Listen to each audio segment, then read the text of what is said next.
الحمد لله الذي جعل الشمس والقمر بحسبان والنجم والشجر يسجدان وفضل زمانا على زمان كما فضل مكانا على مكان وإنسانا على إنسان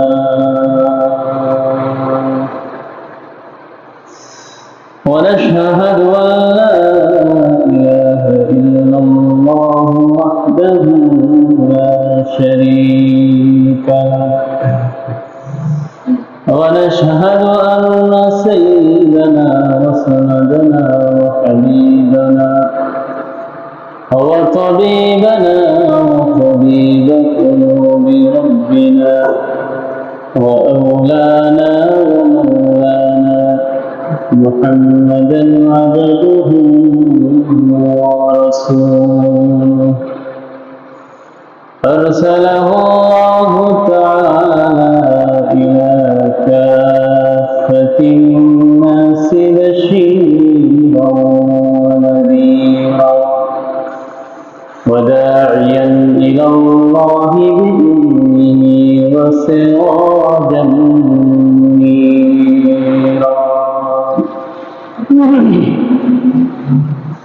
اللهم صل على محمد كلما ذكره الذاكرون وكلما غفل عن ذكره الغافلون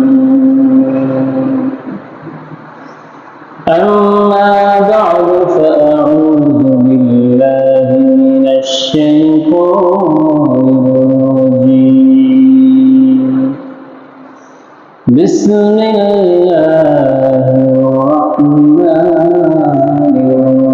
الرحيم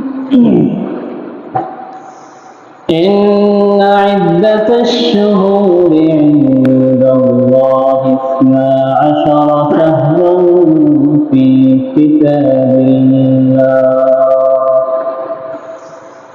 في كتاب الله يوم خلق السماوات والأرض منها 4 حرم ذلك الدين القيم فلا تظلموا فيهن أنفسكم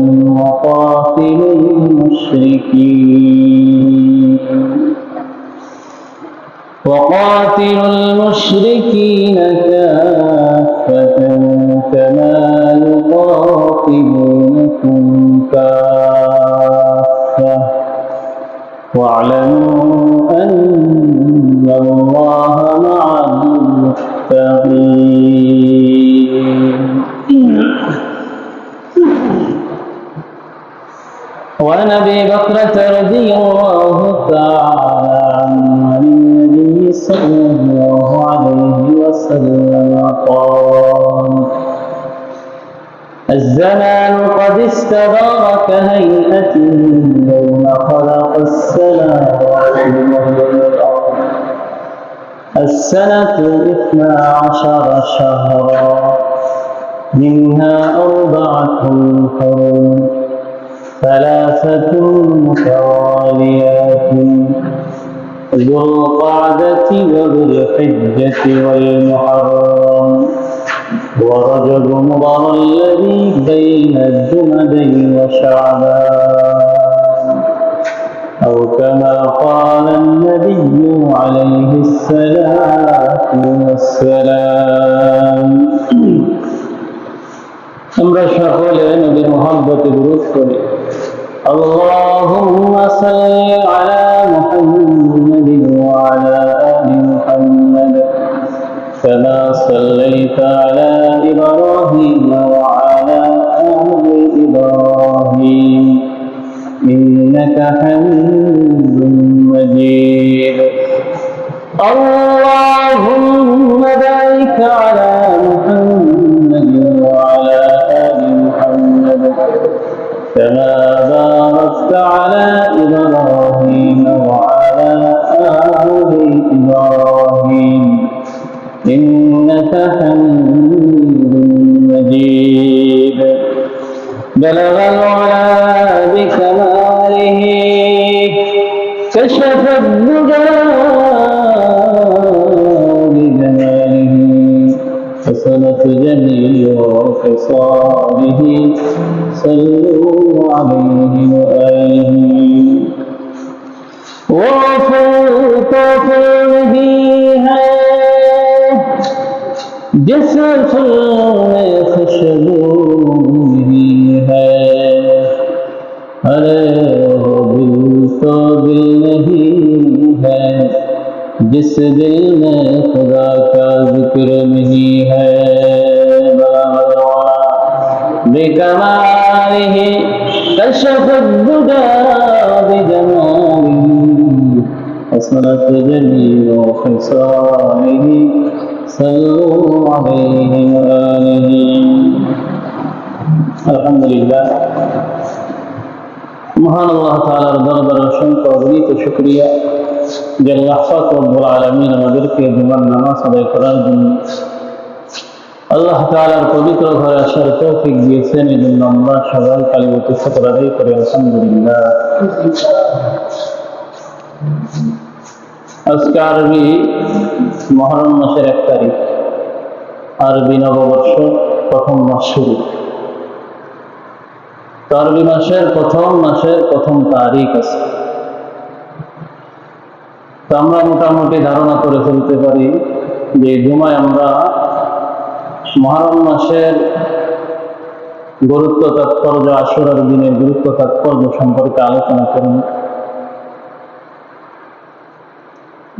যেহেতু এই মাস অনেক গুরুত্বপূর্ণ একটি মাস, ফজিলতময় পূর্ণ একটি মাস, দামি একটি মাস,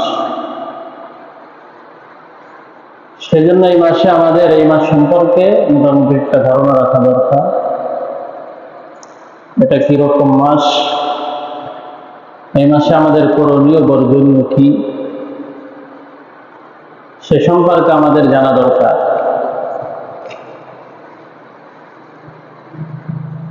তো এই মাস সম্পর্কে আমি কয়েকটি বিষয় আলোচনা করব। এই আলোচনাগুলো আমরা একটু মনোযোগ সহকারে শ্রবণ করব, আশা করা যায় আমাদের জীবনে একটা পাথেয় হবে।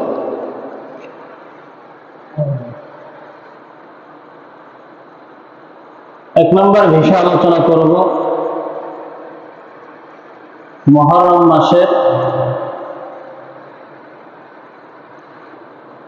তাৎপর্য নিয়ে। কিরকম তাৎপর্য? আল্লাহ পাক রব্বুল আলামিন আমাদেরকে বছর দিয়েছেন না? মাস দিয়েছেন কিনা? সপ্তাহ দিয়েছেন, দিন দিয়েছেন।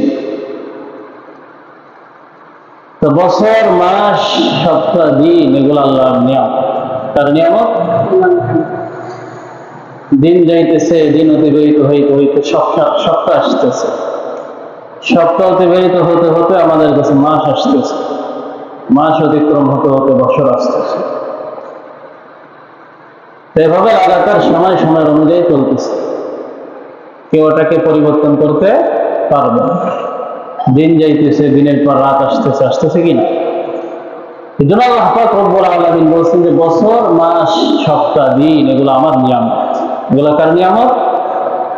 আল্লাহ পাক রব্বুল আলামিন সূরাতুল ফুরকানের 62 নম্বর আয়াতের মধ্যে বলছেন, وهو الذي جعل الليل والنهار وهو الذي جعل الليل والنهار خلفة لمن أراد أن يذكر أو أراد شكورا। তিনি আল্লাহ পাক রব্বুল আলামিন বলছেন যে আমি রাত এবং দিনকে অনুগামী করে দিয়েছি। রাত এবং দিন পারস্পরিক কি করে দিয়েছি? অনুগামী করে দিয়েছি। তাই সেই সমস্ত ব্যক্তির জন্য যারা উপদেশ গ্রহণ করতে চায়, সেই সমস্ত ব্যক্তিদের জন্য যারা আমার কৃতজ্ঞতা আদায় করতে চায়। বলেন সুবহান। তাহলে রাত এবং দিন এই দুটাকে আল্লাহ তাআলা কাদের অনুগামী করে দিয়েছেন? যারা আল্লাহর কৃতজ্ঞতা আদায় করে, যারা উপদেশ গ্রহণ করতে চায়। তাহলে রাত এবং দিন এটা নিয়ামত কে দিয়েছেন? তা আমরা রাত এবং দিন পেয়ে নিয়ামতের শুকর আদায় করা দরকার আছে না? এই জন্য আল্লাহ আয়াতের মধ্যে বলে দিয়েছে যে রাত এবং দিন এই দুটোটা একটা আরেকটার আমি কি করে দিয়েছি? পারস্পরিক অনুগামী করে দিয়েছি। কাদের জন্য? যারা উপদেশ গ্রহণ করতে চায়, যারা কৃতজ্ঞতা আদায় করতে চায়। আরাদা শুকুরা, এই জন্য রাত এবং দিন এটা নিয়ামত কার? আল্লাহ পাক। এর জন্য আমরা শুকরিয়া আদায় করি। রাত পেয়ে রাতের শুকরিয়া আদায় করি, দিন পেয়ে দিনের শুকরিয়া আদায় করি। রাত এবং দিনের শুকরিয়া আদায় কি? সামনের কথাগুলো শুনলে বুঝতে পারবে। এই জন্য আমাদের একটু ভাবনার বিষয়, আমরা একটু ভাববো, একটু চিন্তা ফিকির করে দেখব। আল্লাহ পাকের নবীর হাদিস, হাদিসটা সহিহ মুসলিমের 223 নম্বর হাদিস। আল্লাহ নবী বলছেন, ক্বালা রাসূলুল্লাহ সাল্লাল্লাহু আলাইহি ওয়াসাল্লাম, কুল্লুন নাসি ইয়াগদু ফাদায়ুন নাফসা। আল্লাহ নবী বলছেন যে প্রত্যেকটা মানুষ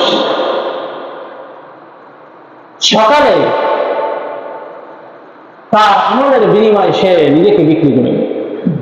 প্রত্যেকটি মানুষ, যে আমরা ঘুম যাই, ঘুম যাওয়ার পরে সকালে উঠি না, কি বলেন, উঠি কিনা?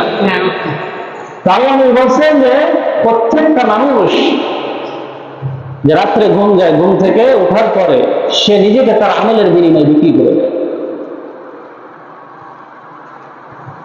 বিক্রি করা দুই শ্রেণী, বিক্রি করা কয় শ্রেণী? দুই শ্রেণী, দুই শ্রেণী বিভক্ত হয়ে। প্রত্যেকটা মানুষে সকাল থেকে উঠে তার আমলের বিনিময়ে নিজেকে বিক্রি করে দেয়। বিক্রিটা ভালো কাজে হতে পারে, খারাপ কাজেও হতে পারে। দুই দিকে মানুষ চলে যায়। কেউ ভালো কাজে ব্যবহার করে তার আমলকে, ভালো কাজের বিনিময়ে সে তার নফসকে খরিদ করে নেয়। আর কেউ খারাপ কাজের বিনিময়ে তার নফসকে বিক্রি করে দেয়। যেরকম নবী বলছে,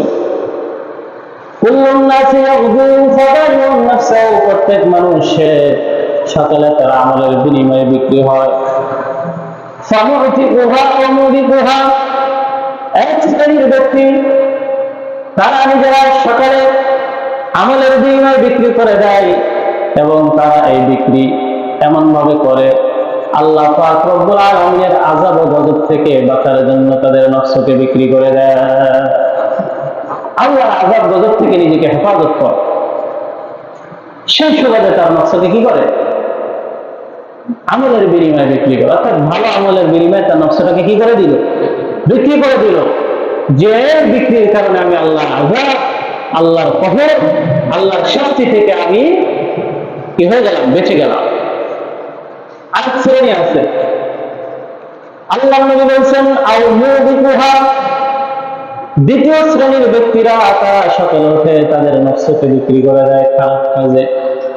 অর্থাৎ এই বিক্রির মাধ্যমে তারা নিজেকে নিজে ধ্বংসের মধ্যে নিপীড়িত করে দেয়। তো এক শ্রেণী ব্যক্তি নিজেকে আল্লাহর আযাব থেকে বাঁচায়, আরেক শ্রেণী নিজেকে ধ্বংসের মধ্যে ফেলে দেয়, নিজেকে ধ্বংসের মধ্যে পতিত করে। সেই জন্য আল্লাহ বলেছেন, রাত এবং দিন আমি আল্লাহ তাআলা এটা কি করেছি? একে একে অপরকে পুরস্কারে অনুগামী করে দিয়েছি, তাদের জন্য যারা শুকরিয়া আদায় করবে, তাদের জন্য যারা উপদেশ গ্রহণ করবে। তাহলে হাদিস দ্বারা বোঝা যাচ্ছে যে সকালে যখন আমরা রাত অতিক্রম করে ঘুম থেকে উঠি, তো ঘুম থেকে উঠে যদি আমি ভালো কাজগুলো করি, তাহলে ওই দিনের নিয়ামতের শুকরিয়াটা আদায় করা হয়।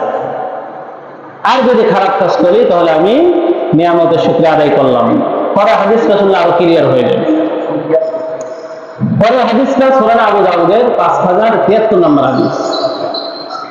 আল্লাহ নবীর সাহাবী وعن عبد الله بن غنم البيادي رضي الله تعالى عنه أن رسول الله صلى الله عليه وسلم قال, আল্লাহ নবীর সাহাবী আব্দুল্লাহ বায়াদি, আব্দুল্লাহ গন্নাম আল বায়াদি, আব্দুল্লাহ বলেন সবাই, আব্দুল্লাহ ইবনে গন্নাম আল বায়াদি, আল্লাহ নবীর সাহাবী। এই সাহাবী থেকে হাদিসটা রাওয়ায়াত আল্লাহর নবী বলছেন মান ক্বালা হিনা ইউসবিহু আল্লাহুম্মা মা আসবাহা বি মিন নি'মাতিন ফামিনকা। আল্লাহর নবী বলছেন, যখন তোমরা সকাল হয়, যখন তোমরা সকাল অতিক্রম করো, সকাল হওয়ার সময় আল্লাহর কাছে এই দোয়া করবা, আল্লাহুম্মা মা আসবাহা বি মিন নি'মাতিন ফামিন, হে আল্লাহ, এই সকালে যা নিয়ামত আপনার পক্ষ থেকে এসেছে, এই সকালটা আপনি আপনার নিয়ামত দ্বারা আমাদের পরিপূর্ণ করে দেন, এবং যা কিছু নিয়ামত আসে এগুলা একমাত্র আপনার পক্ষ থেকেই আসে। সুবহানাল্লাহ। আল্লাহুম্মা মা আসবাহা বি মিন নি'মাতিন ফামিনকা, হে আল্লাহ, সকালে যে নিয়ামতটা আমার কাছে পৌঁছেছে একমাত্র কার পক্ষ থেকে? আপনার পক্ষ থেকে এসেছে। যারা সকালে এভাবে বলবে, আল্লাহর কাছে এভাবে দোয়া করবে, হে আল্লাহ, সকালের যে নিয়ামতটা আমার কাছে এসেছে এগুলা কার পক্ষ থেকে এসেছে? ওই আল্লাহর পক্ষ থেকে। ওয়াহদাকা লা শারীকা লাক, যে আল্লাহর কোনো শরীক নাই, যিনি এক। আল্লাহ কি এক। ফালাকাল হামদু ওয়া লাকাশ শুকর, দুনিয়ার মধ্যে, পৃথিবীর মধ্যে যত প্রশংসা আছে একমাত্র কার? দুনিয়ার মধ্যে যত কৃতজ্ঞতা আছে একমাত্র কার? তাহলে সমস্ত প্রশংসা, সমস্ত কৃতজ্ঞতার মালিক একমাত্র আল্লাহ। সমস্ত কৃতজ্ঞতা এবং সমস্ত প্রশংসার মালিক একমাত্র কে? আল্লাহ। এই জন্য ফালাকাল হামদু ওয়া লাকাশ শুকর, নবীজি বলছে, যে ব্যক্তি বলে আল্লাহ, সমস্ত প্রশংসা আপনার, সমস্ত কৃতজ্ঞতা একমাত্র আপনার। এই কথা বলার পর, এই কথা যদি কেউ বলে, এই দোয়াটা যদি কেউ করে, তো আল্লাহ নবী বলতেছেন, ফাকাদ আদ্দা শুকরা ইয়াউমিহি, সকালে যদি ওই বান্দা এই সমস্ত কথাগুলো বলে, সে পুরা দিনের সমস্ত কৃতজ্ঞতা আদায় করে ফেললো। এই পুরা দিনের আল্লাহর যত কৃতজ্ঞতা শুকরিয়া আছে, সে দিনের শুরুতে আদায় করে ফেলছে। আল্লাহ নবী বলেছেন, মান ক্বালা মিসলা যালিক, এরপরে যখন সন্ধ্যা আসবে, দিন অতিক্রম করে যখন সন্ধ্যা আসবে, তখন যদি ওই ব্যক্তি সেম কথা বলে, হিনা ইউমসি, সন্ধ্যার সময় যদি সেই ব্যক্তি এই সেম কথা বলে, কিরকম? আল্লাহুম্মা মা আমসাহা বি মিন নি'মাতিন ফামিনকা, হে আল্লাহ, এই সন্ধ্যার যে নিয়ামতগুলো আমার কাছে পৌঁছেছে একমাত্র আপনার পক্ষ থেকে। ওয়াহদাকা লা শারীকা লাক, ওই আল্লাহর পক্ষ থেকে, যে আল্লাহর কোনো শরীক নেই, যিনি এক। ফালাকাল হামদু ওয়া লাকাশ শুকরু, সমস্ত শুকর, সমস্ত হামদ, সমস্ত একমাত্র সবকিছু আল্লাহ তাআলার জন্য। সুবহানাল্লাহ। সে সকালে একই কথা বললো, সন্ধ্যায় গিয়েও সে একই কথা বললো। সন্ধ্যায় গিয়ে যদি এই কথা বলে, কি কথা? সবাই বলেন, হে আল্লাহ, আমার কাছে এই সন্ধ্যায় যে নিয়ামতগুলা পৌঁছিয়েছে একমাত্র আপনার পক্ষ থেকে এসেছে। হে আল্লাহ, আপনি আপনার কোনো শরীক না, দুনিয়ার যত প্রশংসা সব একমাত্র আপনার জন্য, দুনিয়ার যত কৃতজ্ঞতা একমাত্র আপনার জন্য। এই কথাগুলা বলবো। আরবিতে বলার দরকার না, বাংলাতে বলি। আরবিতে বললে ভালো, বাংলাতে বললেও ভালো, সমস্যা নাই। তাহলে আমরা সকালে উঠে এই কথা বলবো। কি কথা? হে আল্লাহ, এই সকালে প্রভাতে যে নিয়ামতগুলো এসেছে একমাত্র কার পক্ষ থেকে? আপনার পক্ষ থেকে। আপনি এক, আপনার কোনো কি নাই? শরীক নাই। সমস্ত প্রশংসা একমাত্র আপনার, সমস্ত কৃতজ্ঞতা একমাত্র। এই কথাগুলো বলবে। যদি সকালে বলে, তাহলে পুরা দিনে কৃতজ্ঞতা সকল আদায় করা হয়ে গেল। আর যদি সন্ধ্যায় এই কথা বলে, তাহলে পুরা রাত্রের সমস্ত শুকরিয়া আদায় করা হয়ে গেল। নবীর হাদিস, ফাকাদ আদ্দা শুকরা লাইলাতিহি, যদি কোনো ব্যক্তি সন্ধ্যায় এই কথাগুলো বলে, এই কথা বলার কারণে সে রাত্রের যত শুকর আছে, রাত্রের যত কৃতজ্ঞতা আছে আল্লাহর শুকরিয়া আদায় করা, সে সব পুরা করে ফেলছে। সুবহানাল্লাহ, সব আদায় করে ফেলছে। তো হাদিস দুইটা দিয়ে আমরা বুঝতে পারি যে সকাল আল্লাহ তাআলা আমাদেরকে ঘুম থেকে উঠালেন, যে রাতটা দিলেন, এই রাতটাকে কি আমি শুকরিয়া আদায় করেছি? রাত্রে শুকরিয়া আদায় কিভাবে? যে রাতটা আল্লাহর ইবাদতে কাটান, তাহলে রাত্রের শুকরিয়া আদায় হয়েছে। আদৌ কি আমরা রাতটাকে আল্লাহর নিয়ামতে কাটাইতে পারছি? আদৌ কি সকালে উঠে আমি আল্লাহর নিয়ামতের শুকরিয়া আদায় করছি? এই জন্য তো ঘুম যাওয়ার আগে দোয়া আছে, হবে না? বিসমিল্লাহি আল্লাহুম্মা বিসমিকা আমুতু ওয়া আহইয়া, আল্লাহর নিয়ামতের শুকরিয়া আদায়। ঘুম থেকে ওঠার পরে দোয়া আছে না? নাই। আলহামদুলিল্লাহিল্লাযী আহইয়ানা বা'দা মা আমাতানা ওয়া ইলাইহি নুশুর। সমস্ত প্রশংসা আল্লাহ, যিনি আমাকে মৃত থেকে জীবিত করছেন। মৃত থেকে কি করছেন? ঘুম এটা একটা মৃত। আর নাও মাফুল মৌত, ঘুম হলো মৃতর ভাই। মানুষ ঘুমাইলে কোনো হুঁশ জ্ঞান থাকে? থাকে না। সেই জন্য আল্লাহ আমাদের মৃত্যু থেকে জীবিত করেছে। ওই আল্লাহর সমস্ত শুকরিয়া, যিনি আমাদেরকে মৃত থেকে কি করছেন? জীবিত করেছেন। অর্থাৎ আমরা দেখি অনেক মানুষ ঘুমায়, সকালে আর ওঠে না, ওঠে মৃত, সে শেষ, দুনিয়া থেকে বিদায় নিয়ে। তাহলে মানুষ যখন ঘুম যায় তার রোগটা চলে যায়, বিভিন্ন জায়গায় দৌড়াদৌড়ি করে। আমরা স্বপ্নে দেখি না, বিভিন্ন জন বিভিন্ন ধরনের স্বপ্নে দেখি। আমি স্বপ্নে দেখতেছি আমি কি মক্কা মদিনায় যাইতেছি, আমি স্বপ্নে দেখতেছি আমি অমুক রাষ্ট্র ঘুরতেছি, অমুক রাষ্ট্রের প্রেসিডেন্ট হয়ে গেছি। মানে স্বপ্নের আলাদা একটা জগৎ, আলাদা একটা কি, তবে এটা একটা কাল্পনিক জগৎ। কি জগৎ? কাল্পনিক জগৎ। এটা স্বপ্নেই থেকে যায়, আর বাস্তবে রূপান্তরিত হয় না, স্বপ্ন স্বপ্নেই থেকে যায়। সেই জন্য ঘুম হলো এটা কি, মৃতর ভাই। সেই জন্য আল্লাহ তাআলা ঘুম থেকে আমাদেরকে উঠায়। শুকরিয়া আদায় করা দরকার আছে না নাই? তো ঘুম এটা আল্লাহর নিয়ামত। এই জন্য আমরা নিয়ামতের শুকরিয়া আদায় করবো। নিয়ামতের শুকরিয়া আদায় করলে নিয়ামত বেড়ে যায়। এই জন্য রাত্রের নিয়ামতের শুকরিয়া আদায় কি হবে? আল্লাহর ইবাদতে রাতটা কাটা। কিন্তু দুঃখের বিষয়, আজকে আমাদের রাত কেটে গুনাহের কাজে। কি কাজে? গুনাহের কাজে সারা রাত আমরা আমাদের যে মোবাইল আছে সেই মোবাইল টিপতে থাকি, মোবাইল দেখতে থাকি। আমাদের যে ইলেকট্রিক জিনিস আছে, টিভি, এগুলো আমরা দেখতে থাকি। দেখতে দেখতে রাত 2-3 বেজে যায়, তখন যে ঘুম যায়। অথচ সুন্নাহ পদ্ধতি কি? আপনি এশার সালাত আদায় করে সাথে সাথে ঘুমিয়ে যাও। এশার সালাত আদায় করে সাথে সাথে ঘুমিয়ে যাও। কেন সাথে সাথে আমি কেন ঘুমাবো? যদি আপনি আগে আগে ঘুমাতো আগে আগে উঠতে পারবেন। আর আপনি যদি 3টা বাজে ঘুমান, উঠবেন কয়টা বাজে? 10টা 12টা, এর আগে তো উঠতে পারবেন না, সম্ভব নয়।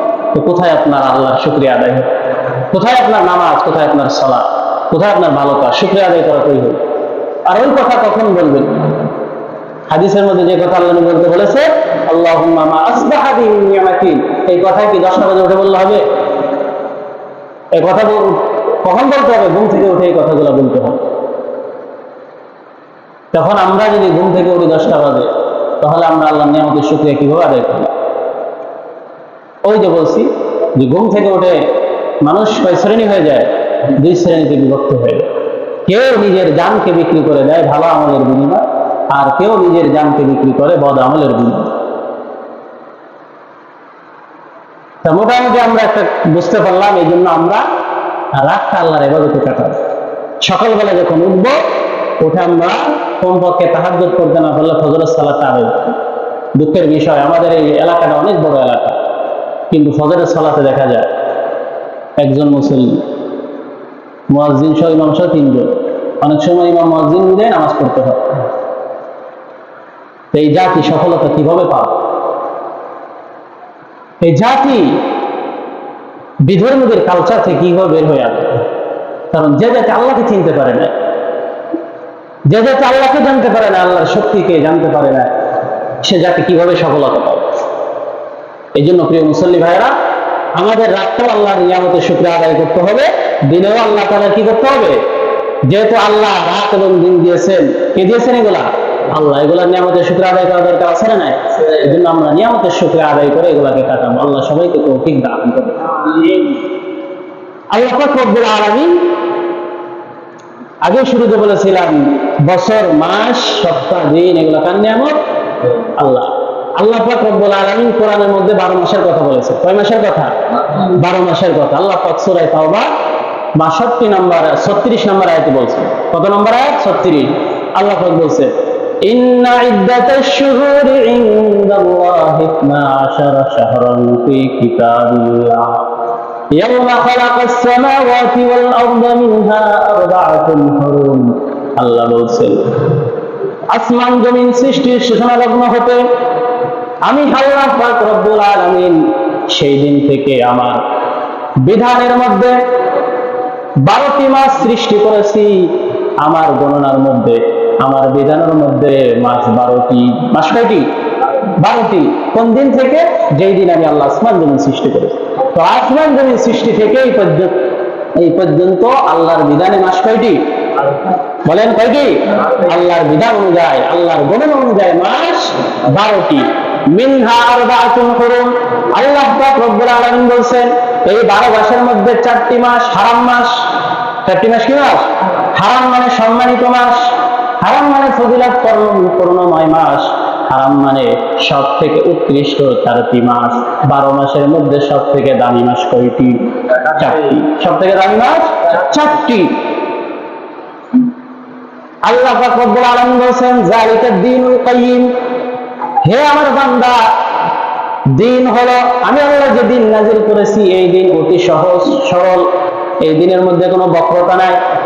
ফালা তাযলিমু ফীহিন্না আনফুসাকুম, সুতরাং যে 4টি মাস সম্মানিত মাস, এই 4 মাসে তোমরা নিজেদের উপর কোনো জুলুম করবা না, নিজেদের উপর অত্যাচার করবা না।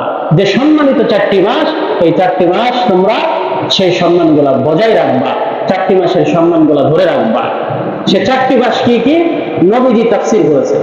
আয়াতের মধ্যে 4 মাসের কথা নাই, আছে 4 মাসের কথা নবীজি বলেছেন। তাফসীরুল আয়াতুন বিল কোরআন, এই তাফসীরের কোরআনের আয়াতের ব্যাখ্যা করেছেন নবীজি। তাফসীরুল কোরআন বিল হাদিস, তাফসীরুল কোরআন বিল হাদিস, এই আয়াতের ব্যাখ্যা কে দিয়েছেন? নবীজি দিয়েছেন। বুখারী শরীফের 3197 নম্বর হাদিস। এই হাদিসের মধ্যে আল্লাহ নবী আয়াতের ব্যাখ্যা করেছেন। কি ব্যাখ্যা? عن ابي بكر رضي الله تعالى عنه ان رسول الله صلى الله عليه وسلم قال, আবু বকর রাদিয়াল্লাহু তাআলা তিনি বলেছেন যে নবীজি বলতেছেন, কি বলতেছেন? আজ জামান ক্বাদ ইসতাদাওয়া কাহায়াতিহি ইয়াওমা খালাকাস সামাওয়াতি ওয়াল আরদ, সময় আল্লাহ সৃষ্টি করেছেন। সময়কে সৃষ্টি করেছেন, সময় সৃষ্টি করেছেন আল্লাহ যেই দিন আসমান জমিন সৃষ্টি করেছেন, সেই দিন আল্লাহ সময় সৃষ্টি করেছেন। সময় সৃষ্টি করে সময়কে আল্লাহ পাক রব্বুল আলামিন বললেন, হে সময়, তুমি তোমার নিয়ম গতি অনুযায়ী চলতে থাকবা, তোমাকে যেভাবে আদেশ করা হয়েছে সেভাবে চলতে থাকবা। তো আসমান জমিন আল্লাহ যেই দিন সৃষ্টি করেছেন সেই দিন থেকে সময় তার গতিতে চলে আসতেছে, কিয়ামত পর্যন্ত সময় সময়ের গতিতে চলবে। সুবহানাল্লাহ। সময় সময় কি গতিতে চলতেছে। আল্লাহ সময়কে সৃষ্টি করার পরে বলেছে, সময় তুমি তোমার গতিতে চলবা। কাহায়াতিহি, সময় সময়ের গতিতে চলতেছে। আল্লাহ বলতেছেন as-sanatu isna ashara, বছর হয় 12 মাসে। কয় মাসে? বছর হয় 12 মাসে। এই 12 মাসের মধ্যে আল্লাহ বলেছেন মিনহা আরবাতুন হুরুম, 12 মাসের মধ্যে সব থেকে সম্মানিত 4টি মাস। সম্মানিত কয়টি মাস? ওই যে আল্লাহ আয়াতের মধ্যে বলছেন মিনহা আরবাতুন হুরুম, নবীজি হাদিসের মধ্যে বলছেন মিনহা আরবাতুন হুরুম। ওই আয়াতের ব্যাখ্যা নবীজি করতেছে যে 4টি মাস সম্মানিত। সেই 4টি মাস কি কি আমরা জানি? 4টি মাস খুব সম্মানিত, এগুলো আমাদের জেনে রাখা দরকার। তো আমরা সবাই একটু মনে রাখবো 4টি মাস কি কি। আল্লাহ নবী বলেছেন সালাসাতুন মুতাওয়ালিয়াত, 3টি মাস লাগাতার, ধাপে ধাপে 3টি মাস। কয়টি মাস? লাগাতার 3টি মাস।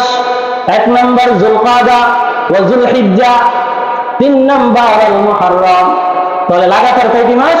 3টি মাস। 1 নম্বর যুলকাদ, বলেন 1 নম্বর যুলকাদ, 2 নম্বর যুলহজ, 3 নম্বর মুহররম। এই 3টি মাস লাগাতার। আরেকটি মাস মাঝখানে চলে গেছে। আরেকটি মাস কিরকম মাঝখান? আল্লাহ বলতেছেন ওয়া রাজাব মুদাররাল্লাযী বাইনা জুমাদাই ওয়া শাবান, আরেকটি মাস হলো রজব মাস। আরেকটি মাস কি মাস? রজব মাস, যেটা জামাদুল উখরা এবং শাবান মাসের মাঝামাঝি। জামাদুল উখরা এবং শাবান মাসের মাঝামাঝি যে মাসটা, ওই মাসের নাম কি? রজব মাস। ওই মাসের নাম কি? তাহলে এই 4টি মাস সম্মানিত মাস। 12 মাসের মধ্যে সব থেকে দামি মাস হলো এই 4টি মাস। সব থেকে দামি হলো এই 4টি মাস। কি কি?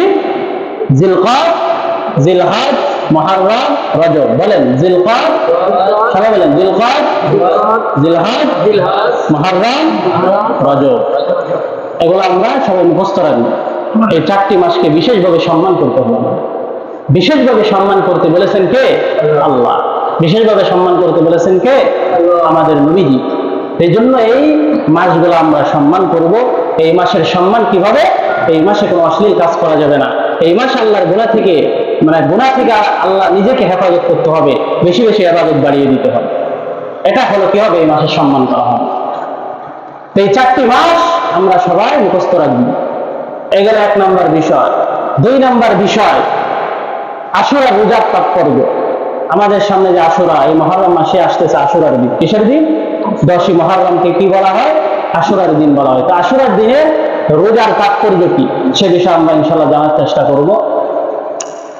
আল্লাহ নবীর হাদিস সহিহুল বুখারী 2004 নম্বর হাদিস, 2004 নম্বর। আল্লাহ নবী বলতেছে, ওয়ান ইবনে আব্বাস রাদিয়াল্লাহু তাআলা আনহুমা قال, আব্দুল্লাহ ইবনে আব্বাস রাদিয়াল্লাহু তাআলা আনহু বলেন, কদিমান নবী সাল্লাল্লাহু আলাইহি ওয়াসাল্লাম মিন মদিনা, আল্লাহর নবী যখন মক্কা থেকে হিজরত করে মদিনায় যান, আল্লাহর নবী যখন মদিনার মধ্যে আসেন, ফারাআল ইয়াহুদা তাসুমু ইয়াওমা আশুরা, আল্লাহর নবী দেখলেন ইহুদি খ্রিস্টানরা, ইহুদিরা আশুরার দিনে রোজা রাখে। আশুরার দিনে কি রাখতেছে? তারা রোজা রাখে। আল্লাহর নবী দেখে বললেন, ফাকালা মা হাযা, তোমরা এটা কি রাখতেছো? তোমরা এই দিনে কেন রোজা রাখো? আশুরার দিনে কেন রোজা রাখতেছো? তখন ইহুদিরা বলতেছে, ক্বালু হাযা ইয়াউমুন সালিহ, নবীজি আমরা এই আশুরার দিন এই জন্য রোজা রাখি কারণ এটি একটা উত্তম দিন, এটি একটি ভালো দিন, এটি একটা উত্তম দিন হওয়ার কারণে, ভালো দিন হওয়ার কারণে এই দিনে আমরা রোজা রাখি। আল্লাহর নবী বললেন, কিরকম ভালো দিন, কিরকম উত্তম দিন? তখন ইহুদিরা বলতেছে, হাযা ইয়াউমুন নাজ্জাল্লাহু বানী ইসরাঈলা মিন আদুইহিম, নবীজি আল্লাহ পাক রব্বুল আলামিন এই দিন, এটা একটা উত্তম দিন, ভালো দিন, এই দিন আল্লাহ পাক রব্বুল আলামিন বনী ইসরাঈলকে তাদের দুশমন থেকে আল্লাহ তাআলা নাজাত দিয়েছে। সুবহানাল্লাহ। বনী ইসরাঈলদেরকে আল্লাহ তাদের শত্রু থেকে, তাদের দুশমন থেকে মুক্তি দিয়েছে। এই জন্য আমরা এই দিনে কি রাখি? রোজা রাখি। আরো কেন রাখি?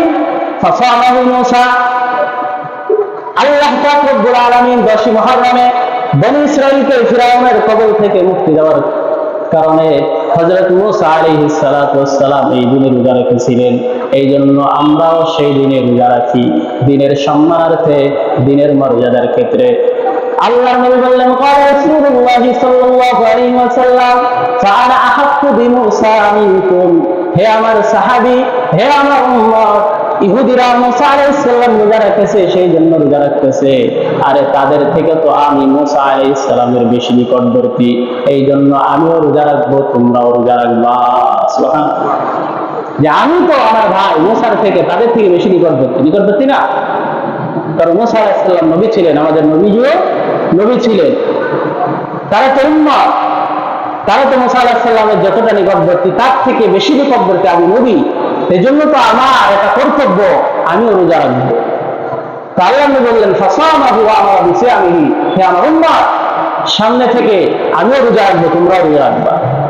আমিও রোজা রাখবো, আমার গোটা উম্মত মুহাম্মাদী এই দিনে রোজা রাখবে। সুবহানাল্লাহ। এই জন্য আমরা আশুরার দিনে অনেক রোজা রাখি না? আশুরার দিনে রোজা রাখি, এই জন্য আমরা যাদের তৌফিক আছে এই দিনটা রোজা রাখবো, যেহেতু নবী রেখেছেন, নবীর মহব্বতে আমিও রাখবো, আমিও।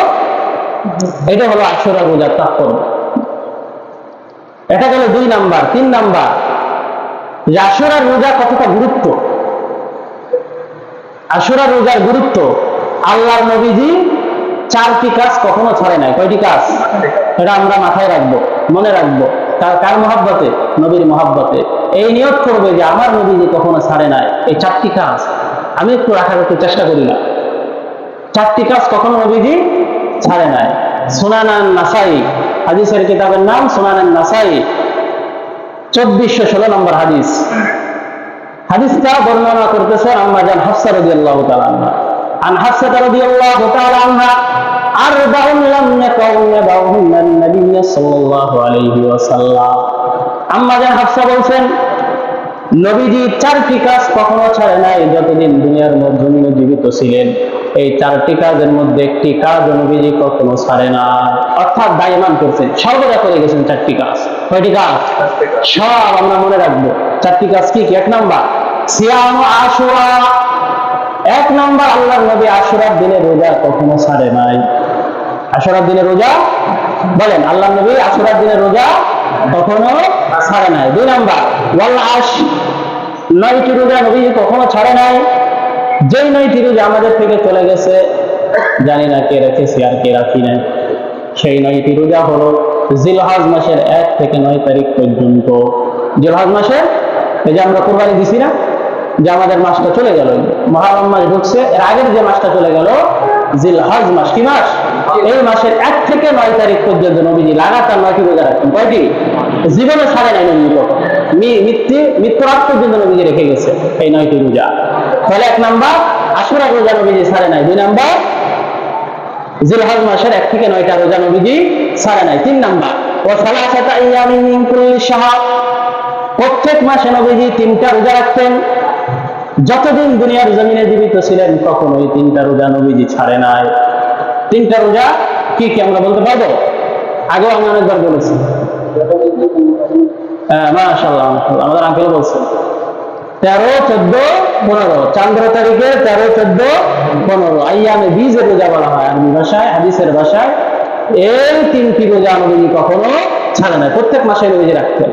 আমাদের অনেক আম্মা জানদেরকে দেখা যায়, আমাদের অনেক মা বোনদেরকে দেখা যায় এই চন্দ্র তারিখের রোজাগুলো রাখে। এখন আমার আম্মা জান এখনো রাখে, শুরু থেকে আমরা ছোটবেলা থেকে দেখেছি, এখনো রাখি 13, 14, 15। তো আমরাও একটু রাখার চেষ্টা করি, যেহেতু নবীজি কখনো ছাড়ে না, আমি কেন ছাড়বো? এই জন্য নবীর মহব্বতে একটু রাখার চেষ্টা করবো। 13, 14, 15 চন্দ্র তারিখ, আরবি ইংরেজি না, বাংলা ইংরেজি না, আরবি মাসের 13, 14, 15। এটা হলো 3 নাম্বার। 4 নাম্বার ওয়াকাতাইনা ক্বাবলাল গদা, আল্লাহর নবী 2 রাকাত নামাজ কখনো ছাড়ে না। ফজরের আগে 2 রাকাত সুন্নাত নবীজি জীবনে কখনো ছাড়ে না। সুবহানাল্লাহ। ফজরের 2 রাকাত সুন্নাত, ফজরের 2 রাকাত। তাহলে আমরা ছাড়বো নি? বলেন আমরা ছাড়বো? কখনো ছাড়া যাবে না। বিশেষ করে যত সুন্নাত আছে সব থেকে সুন্নাতের মধ্যে ফজরের সুন্নাতে ফজিলত বেশি। বলেন সুবহানাল্লাহ। কিরকম ফজিলত? আল্লাহ বলতেছেন রাকাতাইনে সালাতুল ফজর, ফজরের 2 রাকাত নামাজের ফজিলত খায়রুম মিনাদ দুনিয়া ওয়া মা ফিহা, আসমান জমিনের মধ্যে, দুনিয়ার মধ্যে যা কিছু আছে সব থেকে উত্তম হলো ফজরের সালাতের 2 রাকাত সুন্নাত। সুবহানাল্লাহ। আসমান জমিনের মধ্যে যা কিছু আছে, দুনিয়ার মধ্যে সবচাইতে দামি, সবচাইতে উত্তম 2 জিনিসের নাম ফজরের 2 রাকাত সালাত। এর থেকে দামি জিনিস আর আল্লাহর জমিনে নাই। এই জন্য আমরা ফজরের 2 রাকাত সালাত কখনো ছাড়বো না। এখান থেকে একটা মাসালা বলি, মনে যেহেতু আসছে, আলোচনা চলে আসছে, জন্য বলে ফেলি। আমরা অনেকে ফজরের সালাত আদায় করার পরে ওই বাহিরে গিয়ে বারান্দায় গিয়ে অনেকে সালাত 2 রাকাত সুন্নাত আদায় করে ফেলি। না, তখন নামাজ আদায় করা যাবে না। ফজরের সালাত আদায় করার পরে আপনি সুন্নাত আদায় করতে যেটা টাইম যখন তখনই আদায় করতে পারবেন। ফজরের 2 রাকাত সুন্নাত পড়ার নিয়ম কি? ফজরের পরে নাকি আগে? জোরে বলেন না, আগে না পরে? আগে। তো আমরা পরে কেন আদায় করি? অক্ত কখন? আগে। এখন আপনি যদি অক্ত চলে যাওয়ার পরে আদায় করেন, হবে? এই জন্য আমরা আগে আদায় করব, পরে আদায় করব না। আর নামাজ যদিও আদায় করতে হয় তাহলে শুধু ওটার পরে আদায় করবো। ফরজ নামাজ শেষ করে ফজরের পরে আদায় করা যাবে, এটা শুধু ফজরের সুন্নতের ক্ষেত্রে বলছি, অন্য কোনো নামাজের না, শুধু ফজরের ক্ষেত্রে। কেন? ফজরের সম্মান আল্লাহ পাক আল্লাহর নবী দিয়েছেন, এই জন্য এর সম্মান আমরা ভঙ্গ করব না। আমরা 2 রাকাত নামাজ কি অনেকে মনে হয় জানেন এই জন্য পড়ছে, আজকে থেকে যারা জানছেন এই আমলটা আর করবেন না, এরপরে আদায় করবে। কারণ আপনি যে আমলটা করতেছেন, আমলটা যদি না হয়, ইসলামী শরিয়া মোতাবেক যদি না হয়, তো আমল করে কি লাভ? শুধু আমার কষ্ট হবে। কি হবে? ওই ব্যক্তির মতো যে ব্যক্তি সারাদিন কাজ করলো, কাজ করা শেষে বিকেলে কিছু পাইল না, সারাদিন তার কষ্ট বৃথা গেল। তো আপনি আমল করতেছেন, আমল করার পরে যদি সব না পান, সারাদিন কষ্ট করে ইবাদত করলেন, সব পাইলেন না, এই ইবাদত করে কোনো লাভ আছে? এর থেকে ওই ব্যক্তি ভালো যে ইবাদত না করে বসে আছে। এই জন্য আমরা কষ্ট করে ইবাদত করতেছি, ইবাদতের জন্য আমাদের সার্থক হয়, ইবাদতের মাধ্যমে যেন আমরা সওয়াব পাই, সেই অনুযায়ী আমাদেরকে আমল করতে হবে। তাহলে ফজরের সালাতের পরে সুন্নাত আদায় করা যাবে না। পরবর্তীতে সূর্য ওঠার পরে আপনি আদায় করেন, সমস্যা নাই, পরবর্তীতে সূর্য ওঠার পরে আদায় করবে। তাহলে আমলটা আমরা সবাই জানছি, ইনশাআল্লাহ আমল করার চেষ্টা করবো, আল্লাহ সবাইকে তৌফিক দান করে। তাহলে 4টা আমল নবীজি কখনো ছাড়ে না। কয়টা? 1 নাম্বার আশুরা রোজা, 2 নাম্বার জিলহজ মাসের 1 থেকে 9 তারিখ পর্যন্ত লাগাতার 9টি রোজা, 3 নাম্বার প্রত্যেক মাসে 3টি রোজা, 4 নাম্বার ফজরের 2 রাকাত সুন্নাত। সবাই বলেন 1 নাম্বার, সবাই বলেন 1 নাম্বার আশুরা রোজা, বলেন 2 নাম্বার জিলহজ মাসের 1 থেকে 9 তারিখ পর্যন্ত লাগাতার 9টি রোজা, 3 নাম্বার প্রত্যেক মাসে 3টি রোজা, প্রত্যেক মাসে 4 নাম্বার ফজরের 2 রাকাত সুন্নাত, ফজরের সালাতের 2 রাকাত সুন্নাত নামাজ আমরা কখনোই ছাড়বো না। আল্লাহ সবাইকে আমল করার তৌফিক দান করে। এটা গেল 3 নাম্বার। 4 নাম্বার মুহররম মাসের রোজার ফজিলত। মুহররম মাসের রোজা আছে না? এই রোজার ফজিলত আছে না নাই? আল্লাহ নবীর হাদিস, এটা মুসলিম শরীফের হাদিস, 2645 নম্বর হাদিস, 2645 নম্বর হাদিস। وعن ابي هريره رضي الله تعالى عنه قال قال رسول الله صلى الله عليه وسلم افضل الصيام بعد رمضان شهر الله المحرم। রমাদানের পরে সবচাইতে উত্তম রোজা হলো মুহররম মাসের রোজা। সুবহানাল্লাহ। রমাদানের পরে সবথেকে উত্তম রোজা হলো কিসের রোজা? মুহররম মাসের রোজা। ওয়া আফদালুস সালাতি বাদাল ফরিদাতি সালাতুল লাইল। এবং ফরজ নামাজের পরে সবচাইতে উত্তম নামাজ হলো সালাতুল লাইল। সুবহানাল্লাহ। ফরজ নামাজের পরে সবচাইতে উত্তম নামাজ হলো তাহাজ্জুদের নামাজ, সবচেয়ে উত্তম নামাজ হলো রাতের নামাজ। তো রাতের নামাজ কোনটা? সালাতুল লাইল, কিয়ামুল লাইল, অর্থাৎ তাহাজ্জুদের নামাজ। কিসের নামাজ? তো ফরজের পরে সবথেকে উত্তম নামাজ তাহাজ্জুদের নামাজ। আর রোজার মধ্যে রমাদানের পরে সবথেকে উৎকৃষ্ট রোজা, উত্তম রোজা হলো কিসের রোজা? মুহররমের রোজা। এই গেল 4 নাম্বার। 5 নাম্বার মুহররমের রোজা যে আশুরার রোজার ফজিলত। আশুরার রোজা যদি কোনো ব্যক্তি রাখে, আল্লাহ পাক তার পিছনের সমস্ত গুনাহ খাতা মাফ করে দেন। পিছনের 1 বছরের সমস্ত গুনাহ খাতা কি করে দেন? মাফ করে দেন। জামিউত তিরমিজির হাদিস, সুনানে জামিউত তিরমিজির 752 নম্বর হাদিস। আল্লাহ নবী বলতেছেন, ওয়া নবী কাতাদা রাদিয়াল্লাহু তাআলা আনহু নবী সাল্লাল্লাহু আলাইহি ওয়াসাল্লাম قال সিয়াম আশুরা, যদি কোনো ব্যক্তি রোজা রাখে আশুরার দিনের রোজা, ইন্নী আহতাসিবু আলাল্লাহি আন ইউকাফিরাস সানাতাল্লাতী ক্বাবলা, আমি নবীজি আশা করি আমার ওই উম্মতের পিছনের 1 বছরের গুনাহ আল্লাহ মাফ করে দিবে। নবীজি আশা করছে, আর এই আশা আল্লাহ তাআলা বৃথা দিবে কখনোই সম্ভব নয়। নবীজি আশা করেছে, তো অবশ্যই আমাদের 1 বছরের গুনাহ মাফ হয়ে যাবে। নবীজি বলছে যে আশুরার দিনে রোজা রাখবে, আল্লাহ তার পিছনে 1 বছরের গুনাহ মাফ করে দিবেন। সুবহানাল্লাহ। তো আল্লাহ পাক রব্বুল আলামিন, আরো অনেক বিষয় আলোচনা আছে, এই জুমায় করা সম্ভব হচ্ছে না। আল্লাহ পাক যদি হায়াত দারাজ করেন, বাকি আলোচনাগুলো সামনে করবো ইনশাআল্লাহ। তো আমরা এই জুমায় মোটামুটি মুহররম মাসের তাৎপর্য, মুহররম মাসের ফজিলত, মুহররম মাসের রোজা, আশুরার রোজার তাৎপর্য, আশুরার রোজার ফজিলত সম্পর্কে মোটামুটি একটা ধারণা রাখতে পেরেছি। সামনের জুমায় ইনশাআল্লাহ বাকি আলোচনাগুলো করবো। আল্লাহ পাক আমাদের সবাইকে আমল করার তৌফিক দান করেন, সকলে আমিন।